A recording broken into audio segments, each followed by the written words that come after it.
friends, இன்னைக்கு நம்ம பார்க்க போற பேங்கிள் வந்து பாருங்க இந்த மாதிரி ஸ்கொயர் ஷேப் பேங்கிள எந்த மாதிரி wrap பண்ணனும்னு தான் நம்ம இன்னைக்கு பார்க்க போறோம். வாங்க பார்க்கலாம்.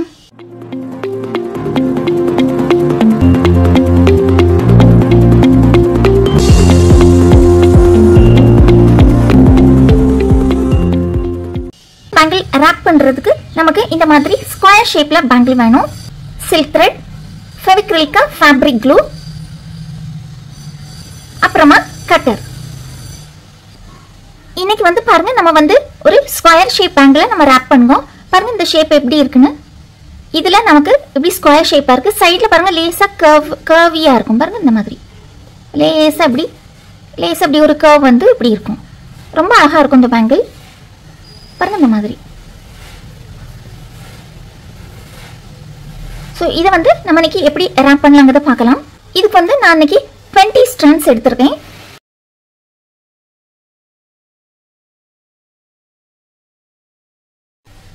பாருங்க இப்படி இந்த thread எடுத்துட்டு நம்ம வந்து இந்த சென்டர்ல இப்படி கொஞ்சமா அப்படி கம்மிக்கணும். பாருங்க இந்த மாதிரி இப்படி ஒரு drop. இதுவே போதும். இது வந்து லேசா அப்படி கை வச்சு இப்படி ஸ்ப்ரெட் பண்ணிட்டு இந்த thread வந்து நம்ம அங்க இப்படி ஒட்டிரணும்.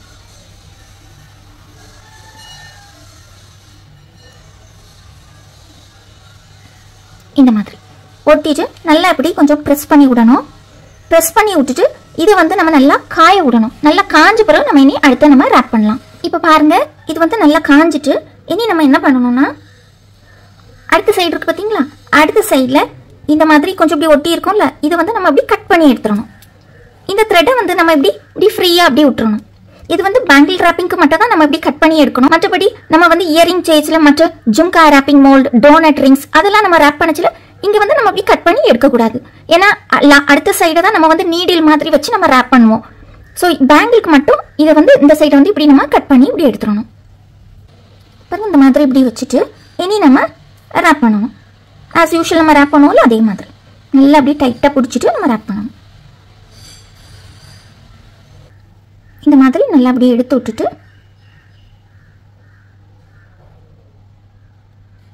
இந்த மாதிரி நல்லா டைட்டா அப்படி ராப் பண்ணணும்.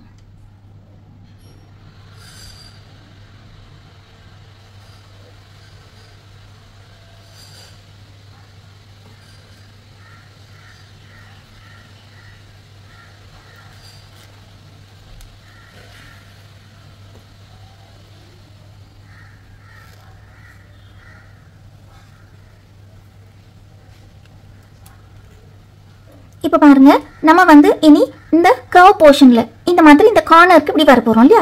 இந்த கார்னர்ல இது வந்து இங்க நல்ல ஸ்ட்ரெயிட் கார்னரா இருக்கு, கீழே வந்து கர்வா இருக்குல்ல. சோ அந்த கர்வ்ல வரச்சுல நம்ம என்ன பண்ணணும்னா நம்ம வந்து கம் வைக்கணும்.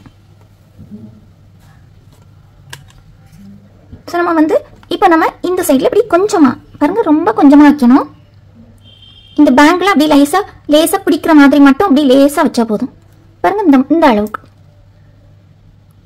இப்படி கம் வச்சா போதும்.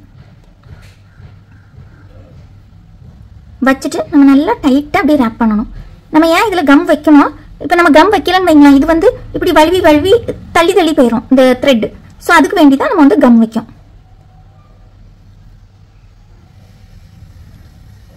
நம்ம இதுக்கு முந்தி நீங்க வேற மோல்டு ராப்பிங், டோனட் ரிங் ராப்பிங்லாம் பாத்தீங்கன்னா உங்களுக்கு தெரியும். ஸோ அதுலயும் இப்படிதான் நம்ம வந்து இந்த கர்வ் ஷேப்ல வரச்சுல நம்ம வந்து வெளியில கம் வைப்போம். அப்பதான் இது வந்து நல்லா அழகா அப்படி இருக்கும்.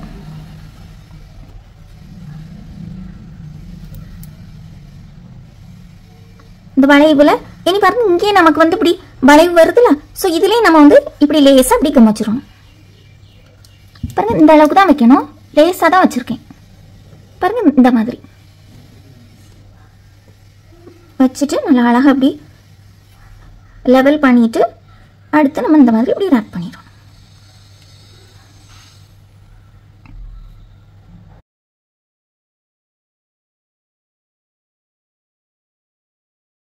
பாருங்க இப்போ நம்ம இந்த டிப்ல வந்திருக்கோம். இதுலயும் பாருங்க கர்வ், இதுலயும் ஒரு கர்வ், இதுலயும் ஒரு டிப் இருக்கு. பாருங்க இதுல எப்படின்னு இதுல வந்து ரொம்ப ஜென்டலா நம்ம வைக்கணும், இல்லைன்னா அது கொஞ்சம் கீழே போகும். பாருங்க இந்த மாதிரி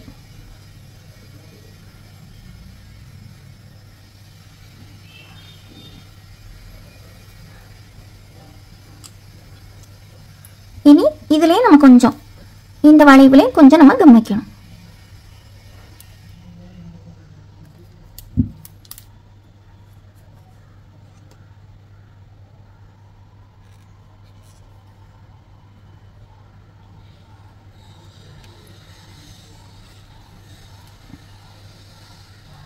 நல்லா டைட்டாக அப்படி பிடிச்சி ரேப் பண்ணுங்க.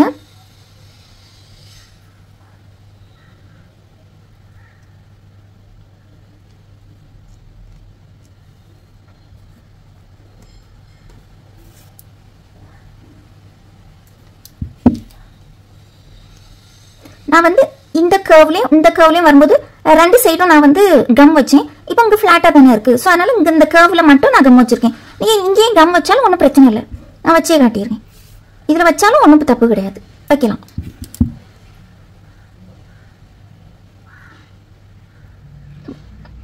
ஆனால் கீழே உள்ள கர்வில் கண்டிப்பாக கம் வைக்கணும்.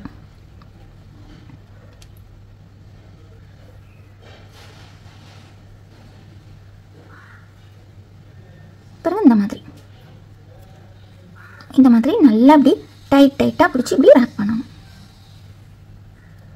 எப்போவுமே எந்த டிசைனுக்கும் நமக்கு கர்வ் மாதிரி வந்துட்டுனாலே நம்ம ரெண்டு சைடும் நம்ம கம் வைக்கணும். சில இடத்துல நமக்கு ஒரு சைடு தான் வைக்க வேண்டியது வரும். இப்போ நம்ம அந்த ஃப்ளவர் மோல்டெல்லாம் பார்த்தோம்ல, அங்கே வந்து நமக்கு வெளியில் மட்டும் தான் அப்படி கர்வாக இருக்கும், நடுவில் சின்ன ஒரு ஹோல் தானே. ஸோ அதனால நம்ம ஒரு சைடு வச்சோம். ஸோ பேங்கிளுக்கு வந்து ரெண்டு சைடும் நல்லா ஓப்பன் ஸ்பேஸாக தானே இருக்குது. ஸோ நீங்கள் ரெண்டு சைடும் வைக்கலாம். அப்போ இன்னும் நல்லா ஸ்ட்ராங்காக இருக்கும்.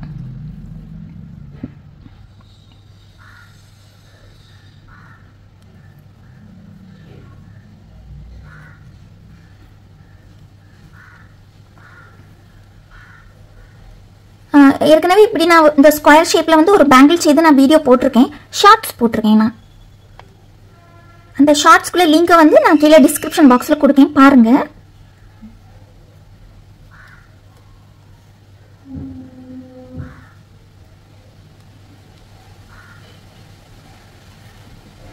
பாருங்க, இனி நமக்கு இந்த கர்வ்லாம் வருது பார்த்தீங்களா? அப்போ நம்ம என்ன செய்யணும், இனி ரெண்டு சைடும் நம்ம கம் வைக்கலாம்.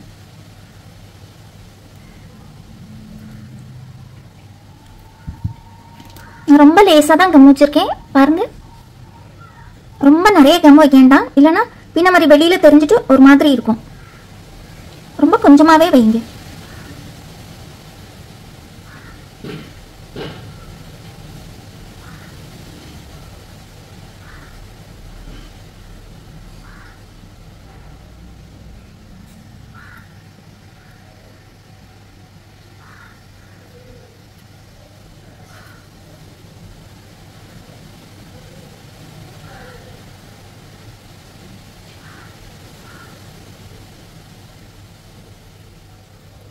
இனி பாருங்க, இங்கேயும் கர்வ் இங்கேயும் கர்வா. இனி பாருங்க, இந்த ரெண்டு சைடும் கர்வ் வரைச்சுல கண்டிப்பா ரெண்டு சைடும் கம் வைக்கணும்.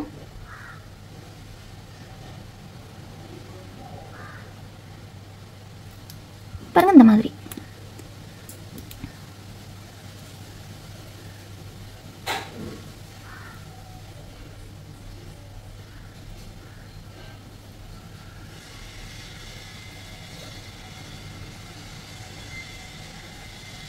இந்த மாதிரி இப்படி எடுத்துட்டு இப்படி இந்த டர்னிங்கில் வரும்போது பாருங்க, இங்கே இதில் அப்படி பிடிச்சிடணும். பிடிச்சிட்டு இந்த மாதிரி இப்படி இருக்கும்.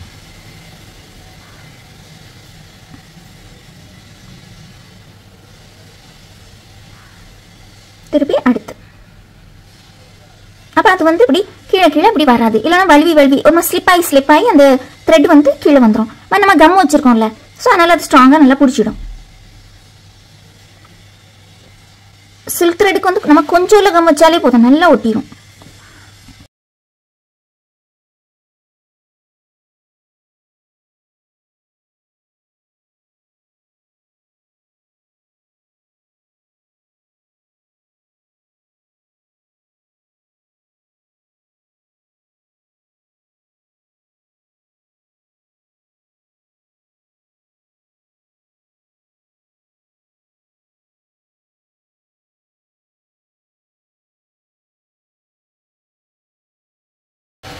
ஒருவேளை உங்களுக்கு வந்து இப்படி ரேப் பண்ணச்சுல இன்னுமே இங்கேயும் உங்களுக்கு கொஞ்சம் டிஃபிகல்ட்டாக இருக்குது, இங்கே ஃபீல் பண்ணீங்கன்னா நீங்கள் இதுலேயும் ரெண்டு சைடும் நீங்கள் கம் வச்சு நீங்கள் ஒர்க் பண்ணலாம். இனி நமக்கு இந்த இவ்வளோ இடம் ஸ்ட்ரைட்டாக இருக்குது பார்த்தீங்களா, நம்ம கம் வைக்காமலே சும்மா ரேப் பண்ணலாம். ஆனால் உங்களுக்கு ஒரு வேளை நீங்கள் இங்கேயும் பண்ணச்சில் உங்களுக்கு கொஞ்சம் கஷ்டமாக இருக்குன்னா ஒன்றும் இல்லை, நீங்கள் இதுலேயும் லேசாக கண்டினியூஸாக நீங்கள் கம் வச்சு நீங்கள் ஒர்க் பண்ணலாம். ஆனால் கம் மட்டும் ரொம்ப குறைவாக வைங்க.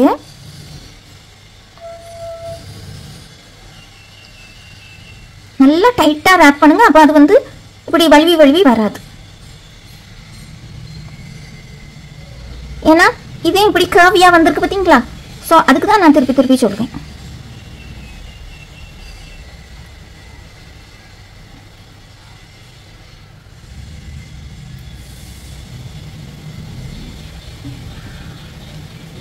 இனி பாருங்க, இதில் இப்படி கர்வ் வந்திருக்கா? இனி நம்ம இதில் கம் வைக்கலாம்.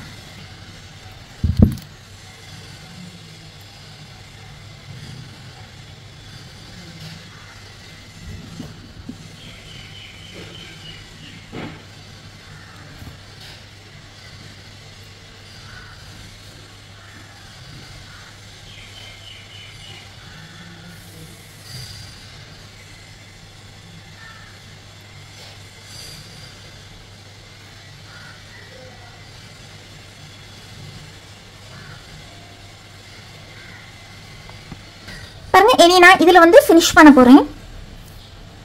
இதில் லேசாக கம் வச்சுட்டு அப்புறமா நம்ம த்ரெட்லேயும் லேசாக அப்படி கம் வச்சுட்டு இதை வந்து இப்படி ஃப்ளாட்டன் பண்ணிடணும். இந்த த்ரெட் அப்படி ஃப்ளாட்டன் பண்ணிவிட்டு இந்த அளவுக்கு நம்ம கட் பண்ணிடலாம்.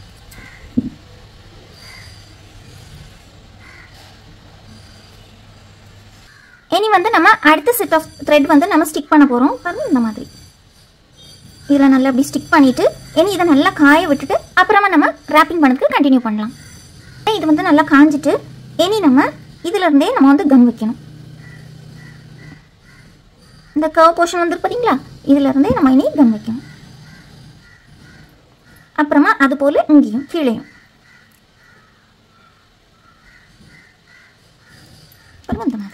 இந்த மாதிரி கம் வச்சுட்டு இங்கே நம்ம ரேப் பண்ணிச்சுன்னா நல்லா கொஞ்சம் ஜென்டிலாக நம்ம ரேப் பண்ணணும்.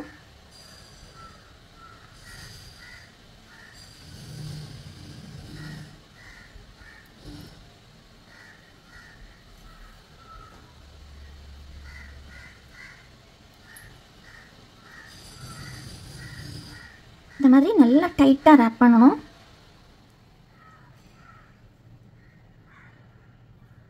இனி அடுத்து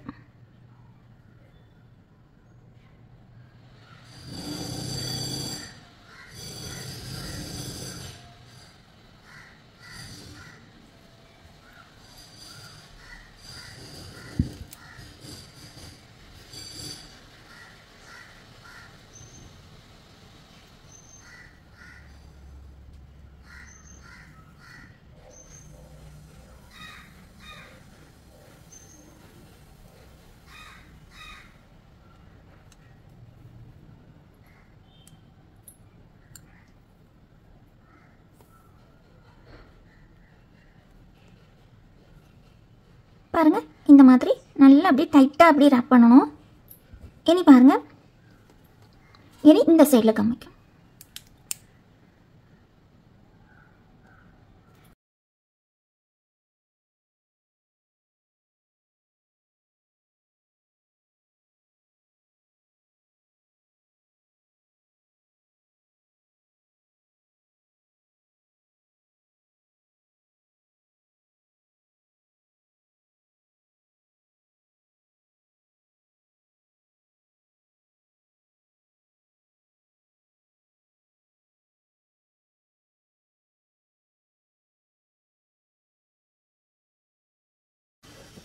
இனி பாருங்க, லாஸ்ட் ஆட்டு கொஞ்சமாயிடும்.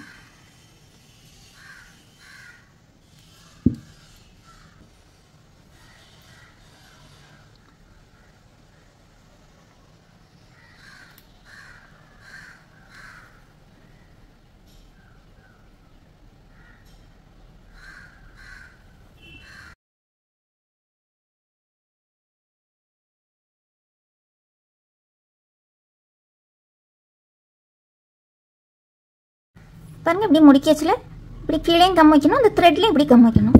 த்ரெட்டில் இப்படி கம் வச்சுட்டு அதை நல்லா இப்படி ஸ்ட்ரைட்டன் பண்ணிவிட்டு அப்புறமா நம்ம அதை வந்து ஒட்டணும். பாருங்கள், இந்த மாதிரி இப்படி ஸ்ட்ரைட்டன் பண்ணிவிட்டு இனி நம்ம கட் பண்ணலாம். கட் பண்ணிவிட்டு இப்படி நம்ம ஒட்டிக்கிறோம்.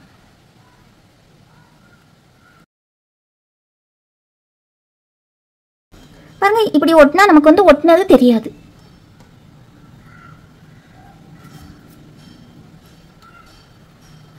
இந்த மாதிரி தான் இருக்கும். இப்போ பாருங்க பேங்கிள் வந்து இந்த மாதிரி தான் இருக்கும்.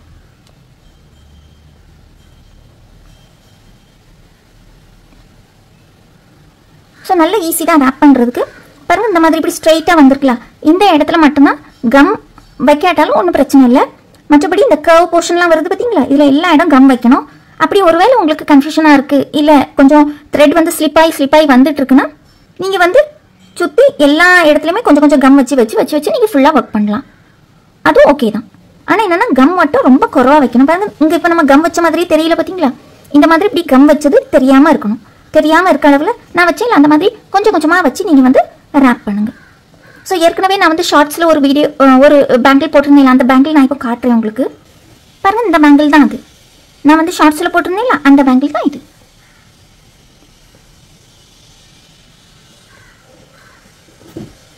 இது வந்து நல்ல சின்ன சைஸ், இது வந்து கொஞ்சம் பெரிய சைஸ். பாருங்க இப்படியே ரேப் பண்ணிட்டு இங்கேயும் ஸ்டோன் வச்சிருக்கு. பாருங்க இந்த எட்ஜ்லையும் இப்படியும் ஸ்டோன் வச்சிருக்கு.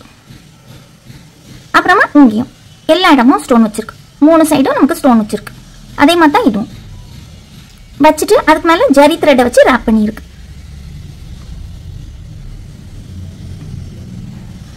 இந்த கார்னர்லாம் வரும்போது பார்த்தீங்களா இந்த மாதிரி ரேப் பண்ணணும்.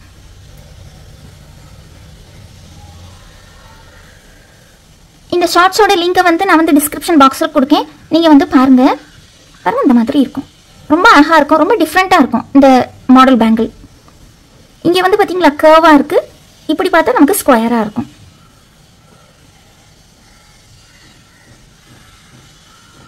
ஸோ நீங்களும் இதே மாதிரி ரேப் பண்ணி பாருங்கள். உங்களுக்கு ஏதாவது டவுட் உண்டுன்னா கீழே கமெண்ட் பாக்ஸில் ப்ளேஸ் பண்ணுங்கள். உங்கள் டவுட்டை நான் கிளியர் பண்ணி தரேன். வீடியோஸ்லாம் பார்த்து லைக், ஷேர், கமெண்ட், சப்ஸ்கிரைப் பண்ண எல்லாருக்கும் ரொம்ப தேங்க்யூ. உங்களுக்கு இந்த வீடியோ பிடிச்சிருந்தனா மறக்காமல் லைக் பண்ணுங்கள், ஷேர் பண்ணுங்கள், கமெண்ட் பண்ணுங்கள், சப்ஸ்கிரைபும் பண்ணுங்கள். தேங்க்யூ ஃபார் வாட்சிங்.